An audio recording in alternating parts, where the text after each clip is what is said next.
Moments ago, Stephen Miller, the Deputy Chief of Staff for the White House, just stepped up to the microphone here, and he answered a series of questions related to the economy, related to Ukraine, tomorrow night's State of the Union address, and I got to squeeze off my first question at the White House. Listen. Yes, I have just time for like 2 or 3 questions. Yes. We're hearing reporting that the administration is considering sanctions on Russia. Do you have any response to that? No announcement to make on any issue related to that right now. Can I ask you, can you talk a little bit about preparations for tomorrow night's speech? You know, any information you can give us about how Trump prepared, how he wrote his speech, who's going as guests, if you can give any preview? Well, all I can say is that President Trump is the greatest orator we've ever had in the Oval Office. Every time he's done one of these addresses, Americans have been overwhelmingly the last month of record-setting, record-breaking, unprecedented achievements and accomplishments that have made this opening to the presidency the most successful opening to any presidency that we've ever seen in American history. Stephen, can you confirm that top aides for the president are discussing any military aid to Ukraine? No announcements to make on anything related to that issue right now, but I will say that public polling is showing that Americans overwhelmingly support President Trump's approach to the war in Ukraine and his push to have an end to the fighting, a peaceful settlement, an end to the bloodshed, and that where President Trump is where the American people are. We've seen, by contrast, the incredible underwater numbers for President Biden on Ukraine and the policy of forever war. So once again, President Trump is leading with strength and leading with purpose and vision, and the American people overwhelmingly support his position. Stephen, President Putin has expressed interest in cutting a mineral deal with President Trump in the United States. What is the administration's stance on that? I appreciate the question. Again, I'm going to refrain from making any news on the Ukraine war right now, but just reiterate that President Trump remains committed to achieving a peaceful settlement, which is the outcome the American people overwhelmingly seek and desire. I've got time for 2 more questions. With regards to Guantanamo, is the administration backing away from housing migrants at Guantanamo? No, far from it. The Guantanamo Bay is a pillar of this administration's plan to deal with and remove high-threat criminal aliens, as well as to increase and expand our overall detention capacity. And we are using, President Trump is deploying a multifaceted approach to ending migrant crime, sealing the southern border, repelling the invasion, and shutting down trafficking networks, smuggling networks, and now foreign terrorist organizations in the form of criminal cartels and transnational gangs. Gitmo is a major part of that. You've obviously seen more and more assets deployed to the southern border from the Defense Department.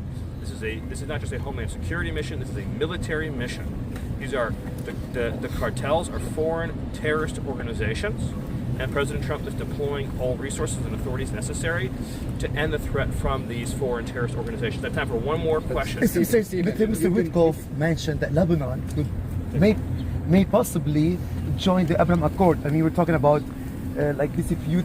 I'll let Mr. Witkoff answer that question. Time for one more question. With regards to I'll do 2 more. And then you. Follow up. Thanks. Thank you, Stephen. With regards to Gitmo, though, Yes. the administration has been moving a lot of migrants from Gitmo, some back to the U.S., some to other countries, but it does appear None back to the U.S. That's not correct. none back to the U.S. No. It was important to Some understand. haven't been flown back to Alexandria. No. What's important to understand about Gitmo is that this is an immigration detention facility. So the objective is to get high-threat criminal aliens out of the United States, not only them, but this is a major part of it, put them into a facility that is safe and secure for some of the most dangerous organizations and entities on the planet, and then find an ultimate and final destination for those aliens.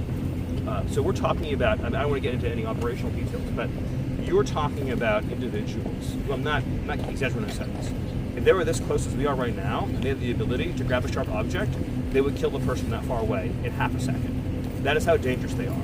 If they are not in a state of constant control, physical control and monitoring, I mean, you give a pair of eyeglasses, they would break off a piece of the eyeglass and they would stab someone right through the neck.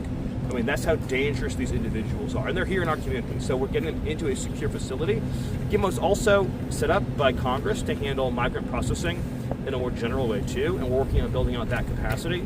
Well, the emphasis right now is on these very high threat criminal aliens. I just want to underscore that President Trump, he's made the designation, Tren de Aragua, MS-13, 6 criminal cartels in Mexico are now all designated as foreign terrorist organizations. And so that means that we are going to conduct military and law enforcement cooperative security operations like Gitmo to remove that threat from our communities. One more question. I was going to ask if you have any preview on the crypto summit on Friday. No, I have no preview on that right now, so I'll take one more question. Tomorrow night, Elon Musk, is he going to be a guest of the president for the big address? I'm not going to break any news or any surprises, so I'll take one more question that I can't answer. Yes. Vice President Vance is going to the border on Wednesday after tomorrow night's address. Will President Trump be making any trips after the address?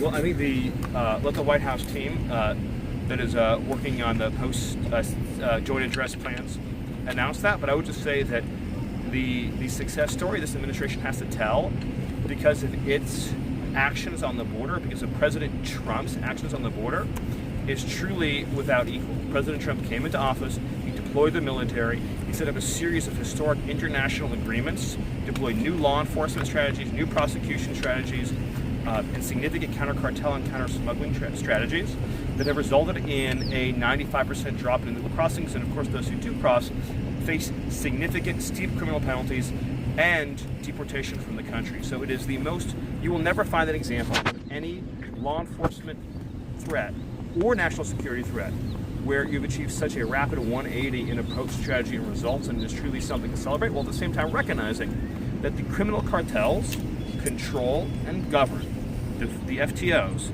the territory in Mexico, and represent a continued, sustained, and dire threat to the United States. And the American government, under President Trump's leadership, will continue to explore all options necessary to deal with that dire threat. Thank you all. Thanks, guys. Have a good one, all right? The first point of defense, Joe, the president of Saudi Arabia.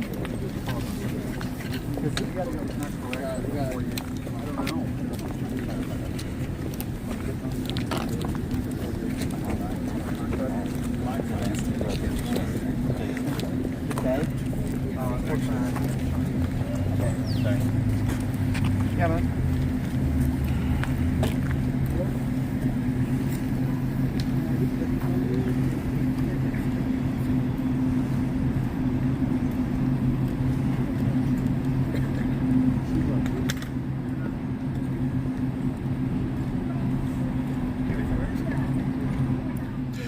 So there you have it, Stephen Miller giving us a preview of what's to come in these next few days with Ukraine. He wasn't willing to break any news, as you heard me ask about Putin's offer for a rare earth mineral deal here after the Ukraine debacle with Zelensky on Friday. But we're going to have to wait and see. So there you have it. Gary Franchi reporting live from the White House in Washington, D.C. for the Next News Network.